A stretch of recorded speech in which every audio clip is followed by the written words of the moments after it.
Hello, students. We are going to jump into section 6.4. Oops, a little too far. Sorry about that. 38, I think. There we go, 6.4. We got a couple questions from a student, 6.4, 5, 20, and 28. So let's take a look at these 5, 20, and 28. And here we go. Number 5, a rectangular yard has a width to length ratio of 5 to 9. The distance around the yard is 2,800 feet. What are the dimensions of the yard? So this is using our proportional reasoning, and it really brings up the idea of part to whole and whole to total. Let's take a look. Rectangular yard. So if I was doing this, I would draw a sketch, and especially if I was going to be working with elementary school students. Now, the width to length is 5 to 9, right? Okay.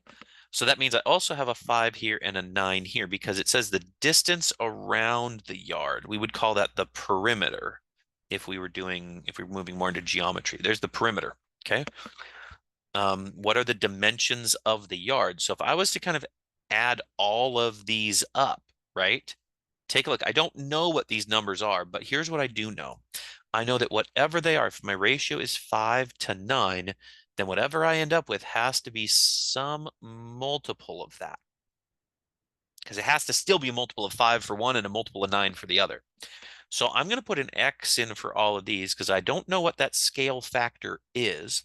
But if I add up all of these pieces, I get 5 plus 5, that's 10 of those, 9 plus 9, which is 18, giving me 28 X's. Now that, whatever that turns out to be, has to match up with what they told me, which is 2,800 feet. This is supposed to equal 2,800 feet. So now you might be able to see the answer right here. That X must be 100. Put that back in up here, and you end up with dimensions of 500 by 900, using the idea that those ratios have to scale up. Okay, they have to scale up as you go. Very cool. All right, so that's 5. Let's go to 20. Let me clear these out. Clear drawings. All right, we're going to number 20 and then 28. Let's take a look. Number 20. Yes. Certain recipe. 1 in this month, 4 months. How much should be used? Perfect. Let's set this one up more like a traditional proportion problem. Here we go. Maybe get a little white space. Okay, so we are looking here at number 20 was the question that was asked. Certain recipe takes 1.5, okay, 1.5 cups of flour, and it takes 4 cups of milk. Okay, so I'm going to get rid of the cups because what I need here is this is cups flour. So it's basically a ratio, however many of flour on top. That's a horrible way to spell flour, and milk on the bottom. So flour to milk. And then come to the next one. It says how much milk. I don't know how much milk. If the cook has 1 cup of flour. Okay. 1 cup of flour. So here comes the fun part. Remember, this now becomes a proportion. You can solve this in many different ways. Option 1 is to cross multiply, which you can do in a ratio to ratio situation, in no other situation. You could, I prefer flipping this over, especially when it's 1 over x. Let me just flip this over. And there's my answer. X is equal to 4 divided by 1.5. So x is equal to 4 divided by 1.5, which is the same as 4 divided by 3/2, which is the same as 4 times 2/3, which is the same as 4 over 1 times 2/3, which is 8/3.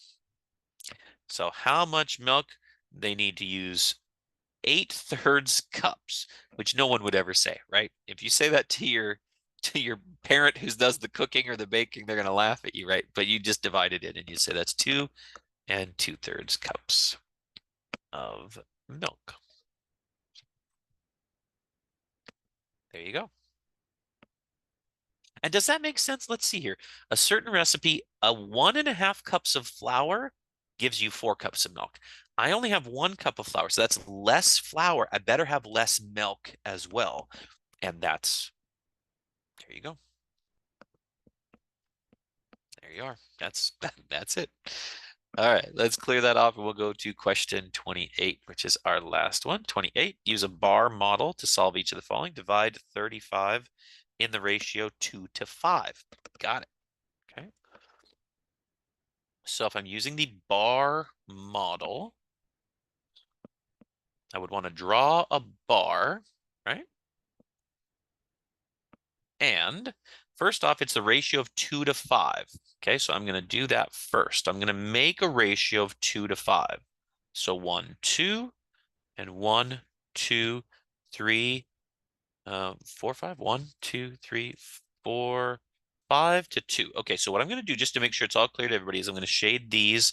I'm going to do a little bit of shading, or at least I'm going to do my darndest to say here's the 2, and then here's the 5. Okay, so 5 to 2. Okay, 2 to 5. Now I need to divide 35 in this ratio. So this whole chunk right here is 35. And what you can do is count 1, 2, 3, 4, 5, 6, 7 boxes. So 35 is equal to 7 boxes, right? So then just go down and say, well, how much is in one box? And divide by 7. And you'd say there must be 5 in each box. So if there's 5 in each box, then you can scale this one up to be 10, and you scale this one up to be 25. So 35 has now been divided in a 2 to 5 ratio. It gets 10 for one group, 25 for the other group. And there's your 2 to 5 ratio. The ratio of boys to girls in school is 6 to 5. There are 90 more boys than girls. Okay, well, let's try this one. I might have enough space down here. So it's 6 to 5. So again, what I'm going to do is I'm going to build a 1, 2, 3, 4, 5, 6, 9, 10, 11. I might not need as many as I just did here. Let's see here. So I have 1, 2, 3, 4, 5, 6. There's 6. Okay. And then 1, 2, 3, 4, 5. Got it. 6 to 5 ratio. So I'm just going to scribble those out. Okay, so there we go. There's my 6 to 5. Okay, so 6 to 5, and it's boys to girls. Okay, so this is boys and this is girls, and there's 90 more boys than girls. Well, take a look though. If I shade these, each box is worth the same amount. So if I shade these, there's, oops, I need to start that in a different spot. There we go. 1, 2, 3, 4, 5, 6. Okay, so there's all of the boys. Here's all of the girls. And if you match them up, take that chunk of girls over here, and you'll see that the chunk of girls matches up with this chunk, leaving a little tiny piece behind. They are telling you something else, though, right? They are saying there are 90 more boys than girls. Well, if I line up the boys and the girls right here, they match up except for this one little piece. That one little piece must have 90 in it. Yeah. Okay. Must have 90 in it. So that means the boys, which has 6 of those pieces, would have 540. And the girls, 90 times 5, would be 450. And there's still definitely more boys than girls. And that is a 6 to 5 ratio. If you were to put that into a ratio, 540 over 450, you would see that this is 9 times 60, and this is 9 times 50, so the 9s go away, and the 50 and the 60 becomes a 6 to 5, so it works out perfectly.